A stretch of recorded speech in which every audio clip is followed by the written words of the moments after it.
Adanya pergerakan pendidikan mewarnai suatu sejarah bangsa. Pendidikan merupakan dorongan untuk memperkaya ilmu pengetahuan atau keinginan merubah keadaan menjadi lebih baik. Pendidikan sendiri berlangsung sepanjang hidup. Adapun landasan historis pendidikan Indonesia tidak terlepas dari sejarah bangsa Indonesia itu sendiri. Kalau teman-teman mau tahu lebih lanjut terkait bagaimana sejarah pendidikan, terutama pendidikan di Indonesia, yuk tonton video ini sampai habis.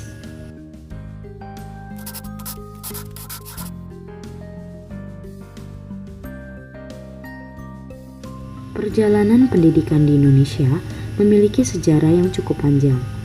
Pendidikan ini berlangsung sejak zaman purba. Pada zaman ini, tujuan pendidikan adalah untuk menjadi bekal generasi muda mencari nafkah dan hidup bermasyarakat. Pada zaman ini, belum ada yang namanya pendidikan formal seperti sekolah. Jadi, pendidikan di sini dilakukan di dalam lingkungan keluarga dan dalam kehidupan bermasyarakat. Program pendidikannya pun hanya sebatas mempelajari bagaimana cara bersikap yang baik, mempelajari nilai-nilai kepercayaan melalui upacara keagamaan, belajar keterampilan mencari nafkah, khususnya bagi laki-laki.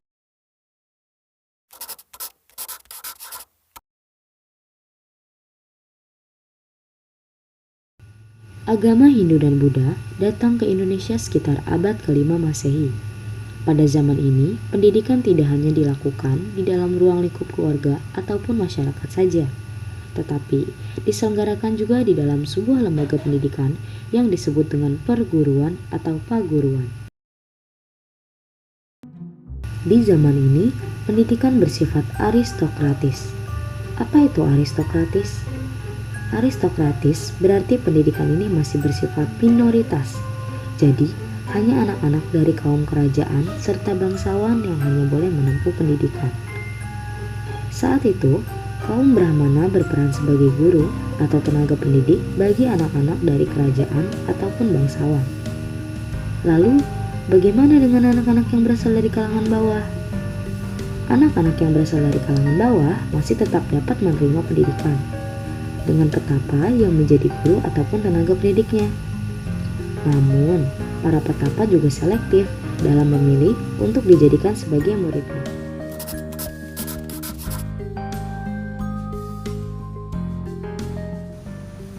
Islam masuk ke Indonesia pada abad ke-13 Masehi. Perkembangan pendidikan di Indonesia sejalan dengan perkembangan Islam di Nusantara. Pendidikan Islam pada zaman ini disebut juga dengan pendidikan Islam tradisional.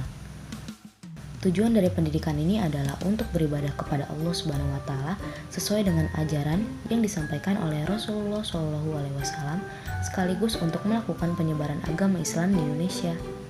Pendidikan ini berisikan tentang ajaran tauhid atau pendidikan keimanan terhadap Allah Subhanahu wa taala, Al-Qur'an, hadis, fikih, bahasa Arab, termasuk membaca dan menulis Arab. Ada berbagai macam metode pendidikan yang dilakukan pada zaman ini. Dua di antaranya adalah ceramah atau tablik dan juga sorongan.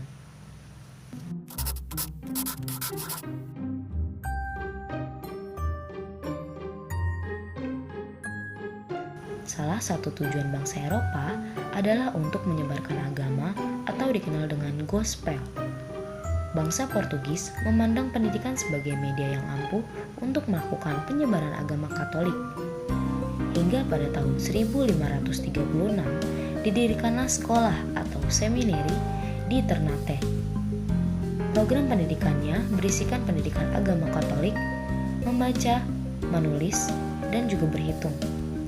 Pemberian pendidikan pada zaman ini hanya dibolehkan bagi anak-anak yang termasuk ke dalam golongan atas.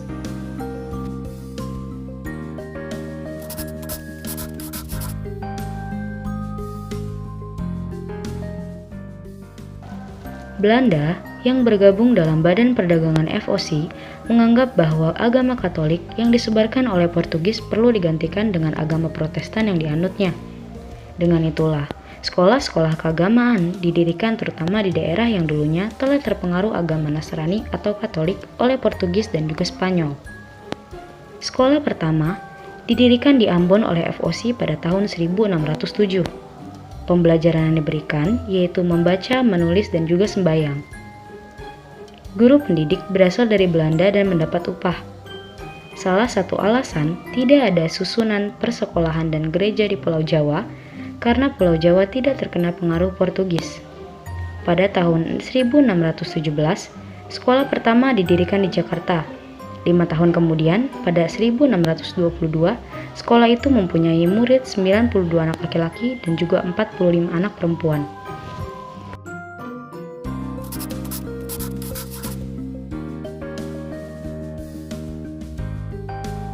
Runtuhnya pengaruh kolonial Belanda diikuti dengan tumbangnya sistem pendidikannya pula. Banyak orang Belanda diinternir oleh pemerintah militer Jepang, sehingga banyak sekolah-sekolah untuk anak Belanda dan Indonesia di kalangan atas lenyap. Jepang sendiri mendirikan beberapa sekolah. 3 diantaranya adalah pendidikan sekolah rakyat atau Kokomin Gakko, sekolah menengah Kugakko, dan Zyugakko. Tak hanya itu, Jepang juga mendirikan sekolah kejuruan, di mana sekolah ini untuk mempersiapkan tenaga pendidik dalam jumlah yang besar dan memompa serta mempropagandakan semangat Jepang kepada anak didik.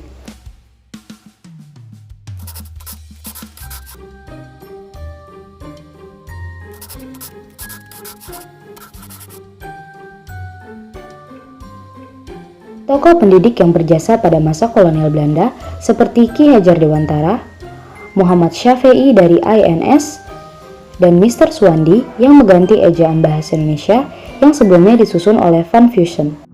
Dari beberapa tokoh di atas, pemerintah Indonesia telah berupaya untuk mengangkat tokoh yang berjasa dalam pendidikan Indonesia di masa kolonial ini.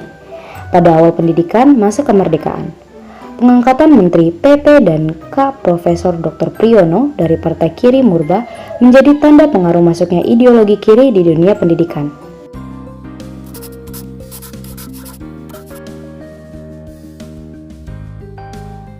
Usaha pembangunan terencana dalam Pelita 1 sampai Pelita 2, 3, dan seterusnya telah dilancarkan oleh pemerintahan Orde Baru dengan tokoh-tokoh teknokrat dalam pucuk pimpinan pemerintahan.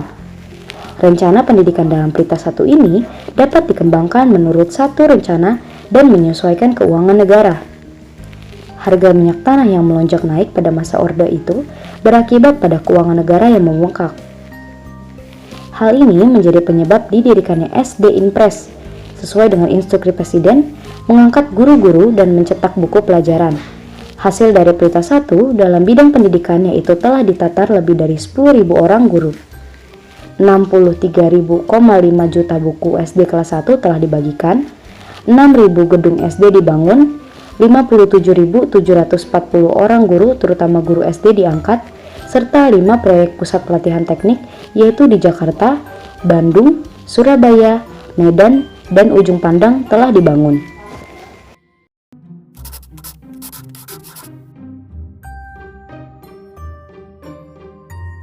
Kurikulum 1994 digunakan pada masa pemerintahan Habibie telah mengalami penyempurnaan pada masa pemerintahan Gus Dur.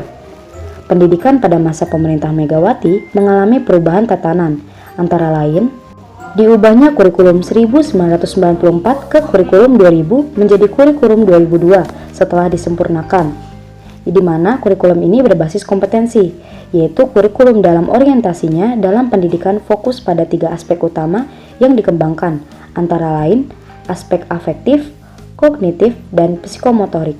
Setelah jabatan Megawati turun dan digantikan oleh Susilo Bambang Yudhoyono, sesuai dengan Undang-Undang Nomor 20 Tahun 2003 masih berlaku ditambah dengan Undang-Undang RI Nomor 14 Tahun 2005 tentang guru dan dosen.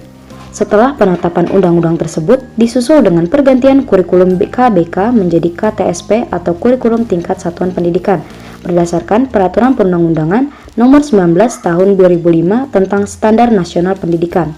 KTSP merupakan kurikulum operasional yang dilaksanakan oleh masing-masing satuan pendidikan. KTSP terdiri dari tujuan pendidikan, tingkat satuan pendidikan, struktur dan muatan kurikulum, tingkat satuan pendidikan, kalender pendidikan, serta silabus.